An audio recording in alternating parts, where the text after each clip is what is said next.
Les Dames du Calvaire étaient des veuves pour une bonne part.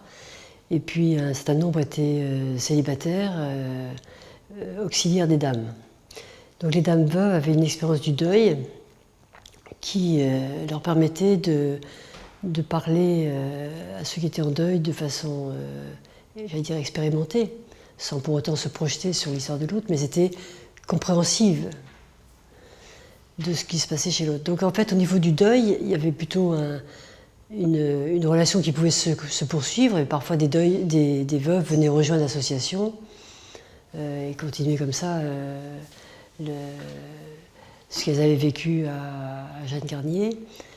Mais je pense que c'est pas ça le plus fort. Je pense que c'était plutôt des relations interpersonnelles. C'était pas organisé, comme recevoir des gens endeuillés, mais elles avaient contact avec des gens en deuil, des veuves, entre autres. Mais par contre, pour elles, ce qui était important, c'était de permettre de commémorer la mort des gens et de faire une célébration eucharistique. Enfin, voilà. Donc chaque année, comme il y avait beaucoup moins de décès qu'actuellement, chaque année, elles invitaient les familles, ce qui le souhaitaient, à une célébration où on commémore ceux qui sont décédés, on prie pour eux. Et l'important pour elles, c'était quand même de continuer à prier pour ceux qui sont morts, comme elles avaient prié du temps de leur vivant, lorsqu'elles faisaient les pansements, lorsqu'elles pensaient à eux simplement. Voilà. Alors après, quand les Dames du Calvaire sont parties, et qu'on s'est inscrit dans la mouvance des soins palliatifs, tout en gardant les valeurs des dames, on s'est bien rendu compte que l'accompagnement des familles ne s'arrêtait pas au moment du décès, et qu'il fallait aussi continuer un bout de chemin avec certaines, en tout cas proposer, être disponible, et que dans d'autres unités de soins palliatifs, il y avait des choses qui se faisaient, au Canada entre autres, et c'était beaucoup des commémorations, mais aussi bien laïques que religieuses. Hein.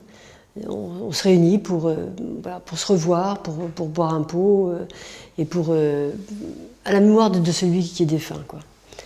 Donc dans plusieurs unités de soins palliatifs que j'ai vues au Québec, j'ai participé à ce genre de réunion. Donc on y va une fois en général, mais parfois on peut y aller une deuxième fois. Et si l'un ou l'autre est en mauvaise passe par une dépression, tout ça, ou bien le psychologue de l'unité reprend quelques rendez-vous, ou bien il oriente, enfin il dit, bah, écoutez, vous avez besoin peut-être, bon. Mais c'était pas systématique. Mais ce qui était systématique, c'était de faire ces commémorations qui n'étaient pas forcément religieuses, loin de là. Et puis après, en Angleterre, il y a eu quelque chose qui s'est formalisé, qui a été le suivi de deuil. C'est-à-dire que je pense qu'ils se sont rendus compte que les familles après étaient en difficulté. Alors peut-être aussi que parce qu'à Saint-Christopher, il y a le côté hospitalisation et puis le côté soins à domicile. Et qu'ils ont dû continuer à voir des gens à domicile qui étaient en deuil. Bon. En tout cas, des psychologues et des psychiatres se sont intéressés à cette question-là et ont formalisé des manières de continuer à être en contact avec des gens en deuil, de voir à quel moment ça devenait pathologique, à quel moment il y avait besoin d'une aide spécifique par un psychologue, à quel moment c'était bien de proposer des groupes. Bon. Et là, il y a eu une diversité de propositions, aussi bien au Canada qu'en Angleterre, et en Suisse aussi. Et voilà. Et nous, on s'est dit, on a eu un médecin ici, qui avait une approche psychologique très, très développée, et qui était veuve elle-même, et remariée, et qui nous a dit, voilà, je veux bien m'en occuper, et qui a commencé à revoir des familles en deuil.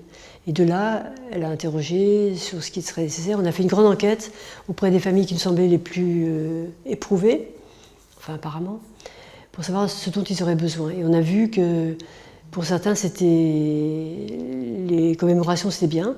Pour d'autres, c'est bien de revoir un psychologue, mais tout seul. Pour d'autres, c'était pourquoi pas revoir quelques-uns. Bon. Donc ça a évolué, ça a changé beaucoup. Et on s'est dit, dans les années 96-97, ceux qui répondent sont peut-être ceux qui vont bien. Comment rejoindre ceux qui ne vont pas bien? Et donc on a fait un système pour téléphoner, je crois, aux familles qui nous semblaient particulièrement fragilisés, on va dire, ou très peinés et éprouvés sur beaucoup de points, pour leur demander comment ils allaient, quoi. Et puis leur dire si vous avez besoin. Voilà. Et là, on avait instauré, ce médecin qui avait lancé ce suivi de deuil a fait des études de psychologie et elle est revenue comme psychologue ici. Et donc c'est elle qui a continué ça avec son statut de psychologue. Et donc on a inventé un service de suivi de deuil à domicile. Pour les gens qui ne pouvaient pas revenir jusqu'à Jeanne Garnier, qui ne pouvaient pas faire une démarche. Bon. Donc on leur a dit quand même que domicile c'était peut-être difficile, donc on les faisait quand même un petit peu sortir jusqu'au café du coin, jusqu'à un endroit pas très loin qui choisissait, quoi. Et donc des psychologues, cette psychologue et des bénévoles de la maison, formés au deuil, ont accompagné des gens à domicile pendant 1 an ou 2 ans. Voilà. Et puis quand ils sentaient que c'était trop dur, ils donnaient des conseils, mais après ils vérifiaient que la personne avait bien été chez le médecin, bon, enfin un soutien comme ça. Et après, quand on a vu le nombre de personnes suivies, c'était un tout petit nombre. Donc on s'est dit, est-ce que c'est bien de s'occuper de ce petit nombre ou est-ce qu'il faut s'occuper de l'ensemble? Bon. Donc on a laissé un peu cet accompagnement à domicile et on a repris des propositions de groupes de parole, d'entretien individuel, mais en disant que ça ne dépassait pas 1 année, parce qu'après, c'est d'autres psychologues qui doivent prendre on ne peut pas continuer à soigner tout le monde, quoi. Et puis, les groupes de parole marchaient plus ou moins bien, et on a vu qu'une autre expérience, on s'enrichit toujours de l'expérience des autres, qui était lancée en Suisse, je crois, des cafés deuil étaient intéressantes. Bon, donc on a lancé des cafés deuil, mais café deuil, ça fait aussi drôle comme expression. Et ça, une famille dit, c'est quoi votre café deuil? Bon. Un café philosophique, on peut penser, un café théologique, on peut penser, mais café deuil, ça fait... Bon. Mais n'empêche que le café deuil qui est proposé aujourd'hui réunit pas mal de personnes qui n'ont pas besoin de s'inscrire, qui savent la date, le lieu, et qui viennent si elles ont envie de voir d'autres personnes. Voilà. Ce n'est pas un suivi continu, c'est une occasion de rencontrer d'autres gens quand on se sent tout d'un coup trop seul avec sa peine. Voilà. Donc aujourd'hui c'est ça, demain ça peut être encore autre chose, mais c'est être attentif aussi aux besoins des personnes en deuil, qui sont parfois un peu perdus. Bon, s'il y a un bon médecin traitant, il peut orienter. S'il y a une bonne assistante sociale, elle peut orienter aussi. L'assistante sociale fait aussi beaucoup d'entretien après deuil, après la mort du patient, parce qu'il y a beaucoup d'histoires à régler parfois. Bon. Et c'est elle qui fait le soutien de deuil en s'occupant de la retraite, de l'appartement, de choses matérielles. Et puis une dernière chose aussi, c'est...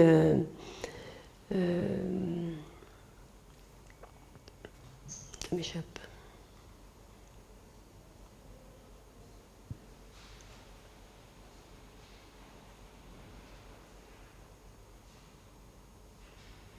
Ah oui, ça.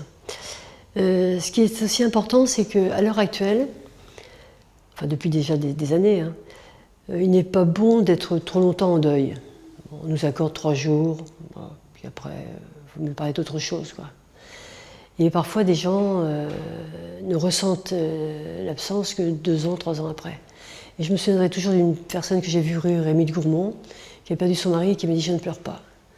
Et je lui ai dit « madame, elle avait dans les 80 ans, madame, peut-être que vous pleurez dans 4 ans, mais vous pourrez toujours revenir à la maison médicale. On a peut-être changé d'adresse, mais c'est tout. » Et 4 ou 5 ans après, je l'ai vue revenir.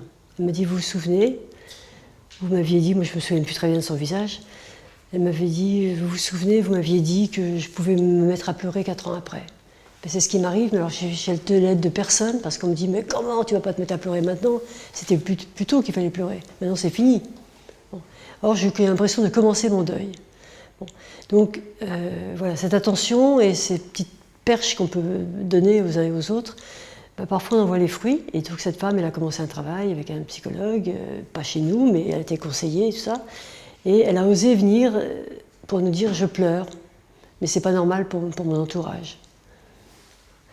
Et je pense que pour les enfants qui sont en deuil aussi, il y a beaucoup de choses à faire. Il y a des associations qui s'occupent beaucoup de l'accompagnement des enfants endeuillés ou des adolescents endeuillés.